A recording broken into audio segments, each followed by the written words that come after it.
Ankstesnėje bekelės serviso dalyje po truputėlį automobilio, kurį konstruojame sistemos, pradeda veikti. Didysis Lincolnas jau pats gali sukti didelius bekelį skirtus ratus, įdiegti nauji vairo sistemos mazgai. Šiandien darbai tęsiasi.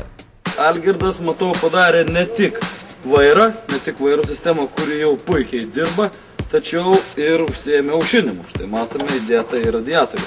Algirdai, prieš tai buvęs radiatorius, atrodė tikrai nekaip.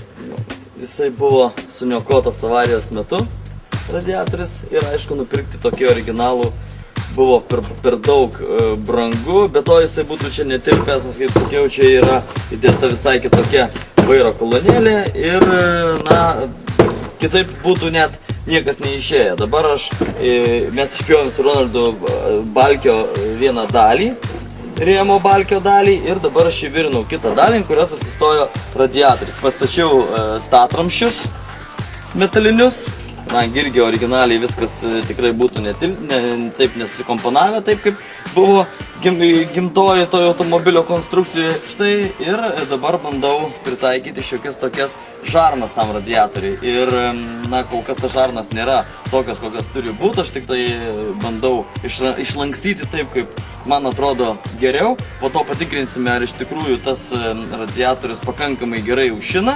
Ir tik tuomet užsakysime ir padarysime originalias žarnas, kaip turėtų būti pilnai tokios, su kokiomis jisai išvažiuos iš mūsų garažo. Į aušinimo sistemą teks montuoti net 3 ventiliatorius, kadangi mes turime omenyje tai, jog kuriame bekelės automobilį ir jam gali tekti dažnai dirbti žemomis pavaromis ar stovėti ir burksti užklimpus. Tam, kad aušinimo tikrai nepritrūktų, apie tai galvojame jau šiandien.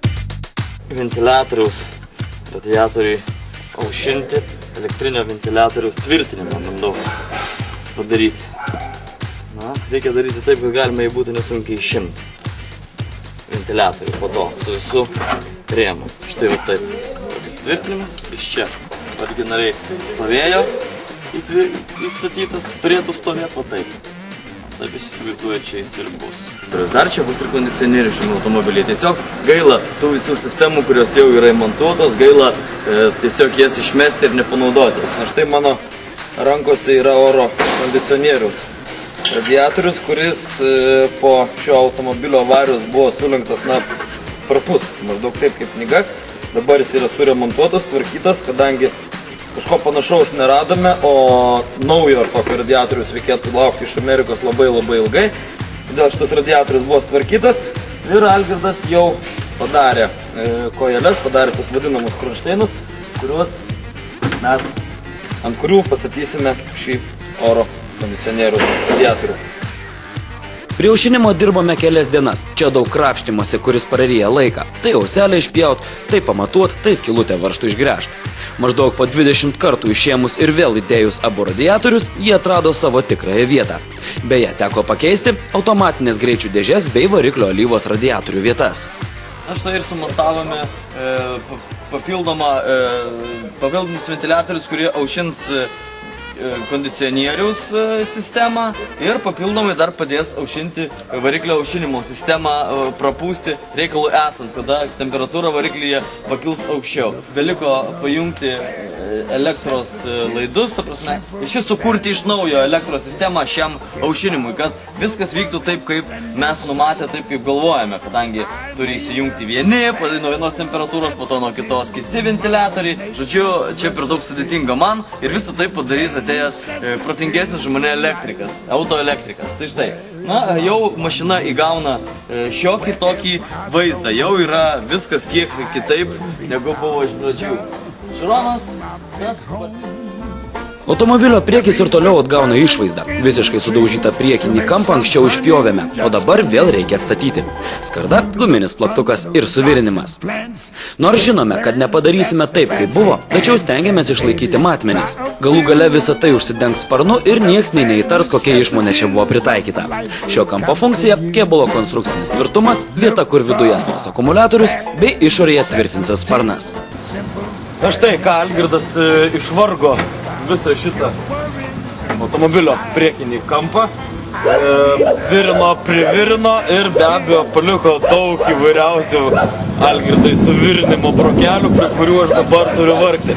Na be abejo, aš šukauju, Algirdas iš tikrųjų pakankamai neblogai virina, tačiau norime, kad viskas atrodytų gražiai, todėl visas siūles reikia sušveisti iki lygumos, tada tik nugruntuoti ir viskas atrodys, negaliu pasakyti, kad taip kaip buvo, bet bent jau panašiai. Taip prie automobilio priekinės dalies atidirbę maždaug pusę savaitės darbus metame į šoną ir važiuojame pailsėti. Tiksliau, pasivažinėti ypač svarbių klausimų. Na kągi, ryšim su tuo, jog mūsų automobiliuko beveik pusės langų nėra, mes ir vėl su Algirdu lankomės Kaune. Taip, Kaune mums prižadėjo auksarankiai padaryti tokius stiklus, kokie reikalingi Lincoln navigator, na gal ne visai kaip originalus, tačiau originalus pakankamai brangus, netgi skaičiau žiauriai brangus. Ir jų laukti labai ilgai reikia. Taip, ilgai laukti gal atplaukdys, nes nestandartiniai langeliai, na o mes bandysime čia Kaune. Mums žadėjo pagaminti, dabar važiuojame paimti tų stiklų. Algirdai, mums kaip visuomet tenka išvažinėti įvairiausius užkampius. Taip, ieškant reikalingų atitinkamų detalių ir mazgų.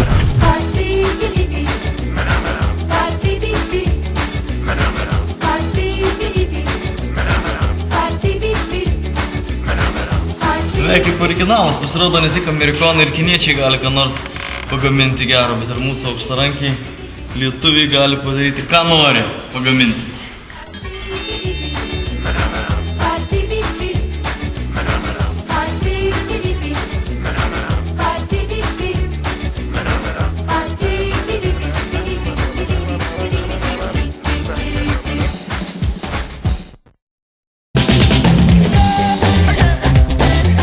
Tad baigėme tuo, jog vėl gerokai apsipirkome.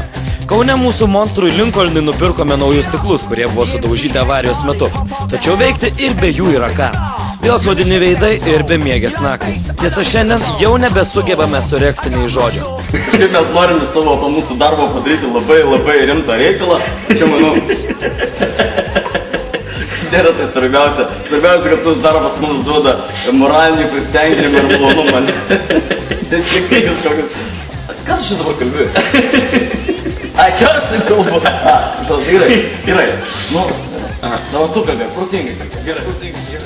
Jau kitoje laidoje prižadame parodyti atgimusią gervę bei orų valdomą pakabą.